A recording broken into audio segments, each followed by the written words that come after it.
That is, in English, the hostile multitudes are vast as space. What chance is there all should be subdued? Let but this angry mind be overthrown, and every foe is then and there destroyed. So again, now we're coming on to patience. Of course, some very famous verses on patience here. But again, patience also arises from the mind, right? I mean, everywhere we go, you go to the bazaar, you go traveling, you go anywhere, we are going to find some people who are nice and some people who are not nice. Some people who are rude, some people who are dishonest, some people who are difficult. We can never, ever, ever stop meeting people who are difficult. So what to do? That there are always going to be people who irritate us. Even if they're not bad people, they annoy us, right? So we are always going to have reasons to be angry and upset, right? I mean, because this is samsara, right? So we're always going to meet people who we find difficult. You know, I mean, even here in the community, probably some people you find nice, easy, your friends, and other people, everything about them annoys you, you know? Okay, I tell you a story. Otherwise you'll get so bored.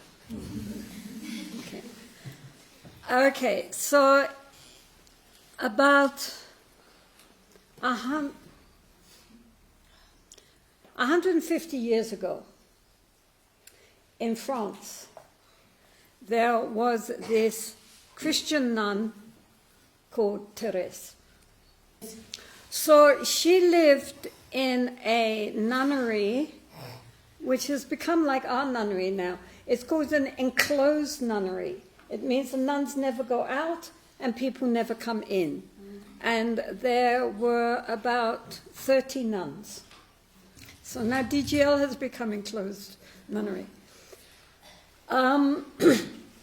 Okay, so you know that when you enter into a nunnery, you do not necessarily just bring in all your best friends, you know.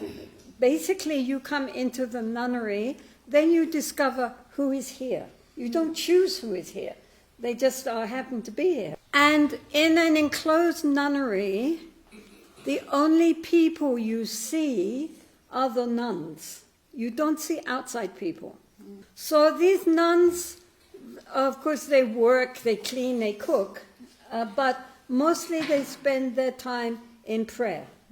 So in this nunnery, there was one nun who Therese really couldn't stand. When they were praying and being very quiet, this nun would make funny clicking noises. And it was very silent, and then you're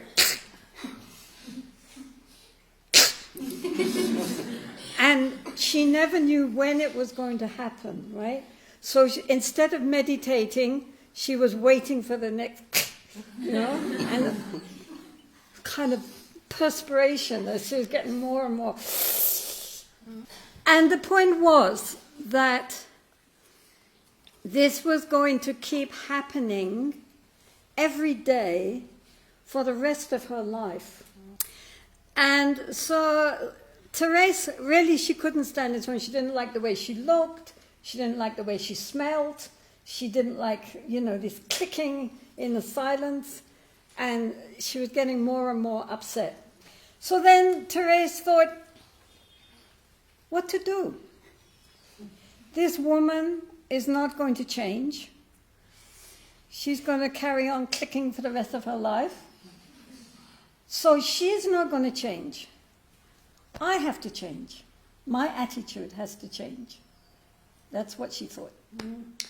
So she started to, when she saw her, she would give her nicest smile and really try to make it from the heart, you know, not just smiling, but really putting her love towards this woman.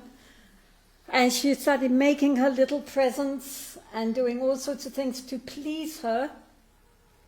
And then this other nun, she said, "Really, Therese, I don't know why you love me so much."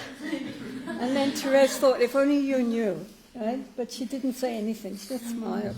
But what happened was that Therese found that actually she didn't mind this woman anymore. She liked her, you know? I mean, because she was trying to change her mind, it changed. And then after that, the woman was no problem at all. And she could click away happily, and Therese didn't mind in the least bit. Mm. The important thing to understand is that in dealing with the mind, it is very simple things which really work, right? Nothing, nothing fantastic, but very simple. Somebody annoys us, so then we have to work on our mind to deal with how to change our attitude towards that person so that we look at the good in them instead of magnifying always what's wrong.